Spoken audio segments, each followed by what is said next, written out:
Hey everyone, welcome to Reason and Sense. This is where we use reason and insight instead of outrage and violence to talk about headlines that affect us directly, indirectly, or has nothing to do with us at all. I know that most of those who are the most loyal to Trump in the Make America Great Again crowd, or the ones who hate Trump to the core, do not have time to watch his entire speech at the World Economic Forum. So allow me to break it down into short segments so you can have a better insight into what the president touched on and how it affects the world. We could say Trump's thunderous speech in a nutshell. All right, lighten up but buckle up because we just witnessed one of the most surreal hours in the history of the World Economic Forum.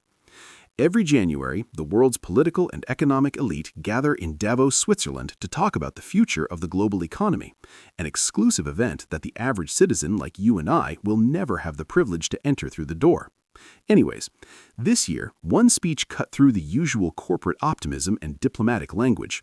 Former and once again sitting President Donald Trump addressed the World Economic Forum with a message that was unmistakably his, confrontational, nationalistic, and designed to reshape how the United States relates to the rest of the world. Today, we're breaking down what Trump said, who he talked about, and why this speech set off alarm bells far beyond the Alps. Segment 1. America First. Trump opened his Davos address by doing what he often does, selling the American comeback story. He described the U.S. economy as the engine of global growth, claiming inflation had been defeated, investment was surging, and America was once again open for business on its own terms. This wasn't subtle diplomacy, it was a message to the room. If you want stability, growth, and profit, you deal with the United States. Almost immediately, Trump drew a contrast with Europe, suggesting that many European countries were struggling because of bad policy decisions on energy, regulation, and borders. The tone was set early. America is winning, others are falling behind. Segment 2. Greenland, the moment that froze the room. Then came the moment that dominated headlines. Trump returned to a controversial idea, U.S. control of Greenland. He framed Greenland as strategically essential, critical shipping lanes, military positioning in the Arctic, and long-term global security. Trump said the United States needs Greenland, not as a joke, not as a metaphor, but as a geopolitical necessity.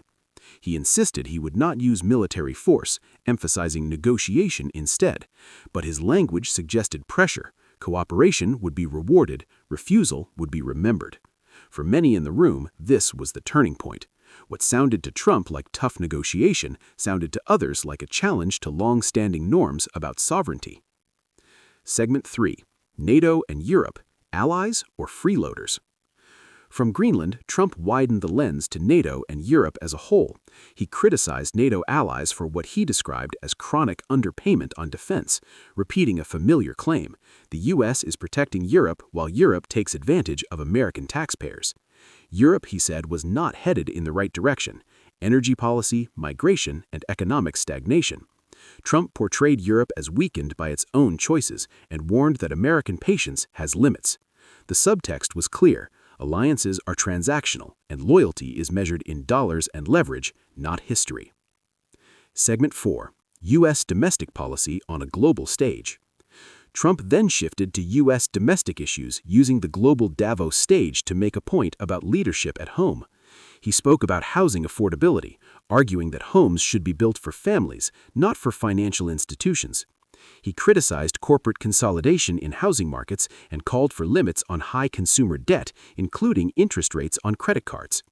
But Trump also personalized this section by referencing California and Governor Gavin Newsom by name.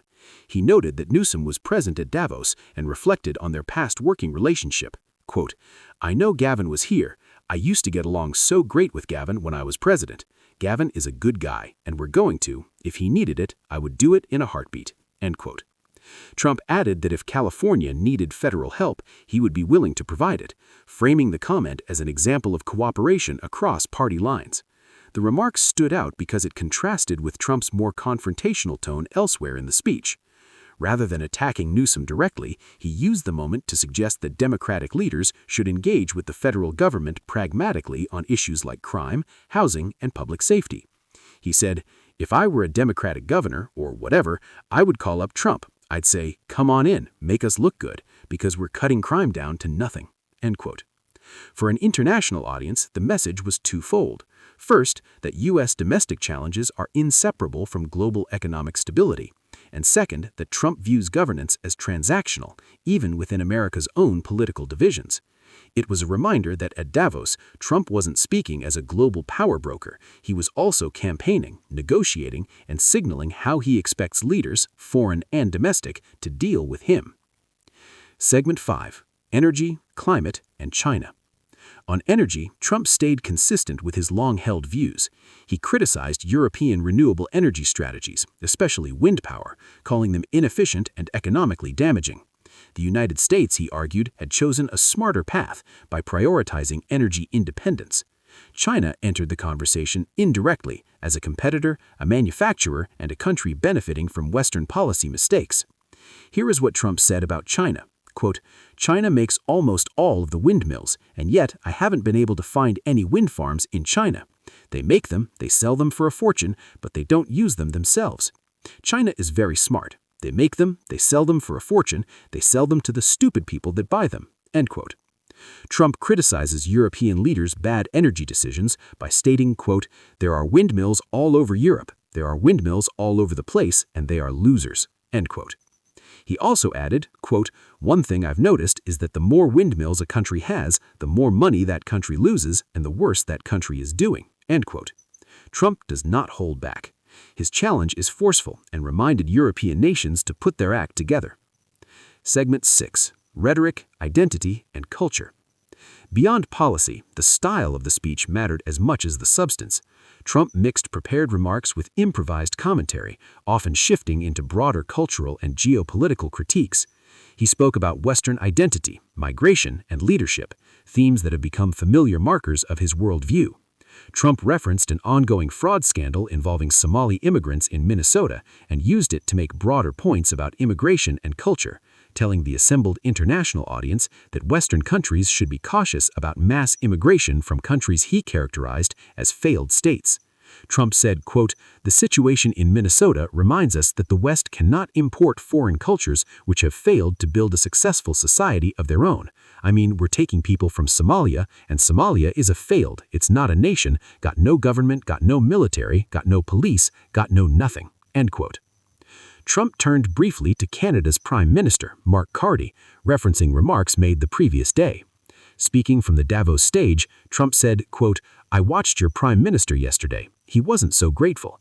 Canada lives because of the United States. Remember that, Mark, the next time you make your statements." End quote. The comment was delivered matter-of-factly, without elaboration, but it landed heavily in the room. Canada was not the focus of the speech, yet it reinforced a broader message Trump returned to repeatedly, that close U.S. allies benefit disproportionately from American economic and military power.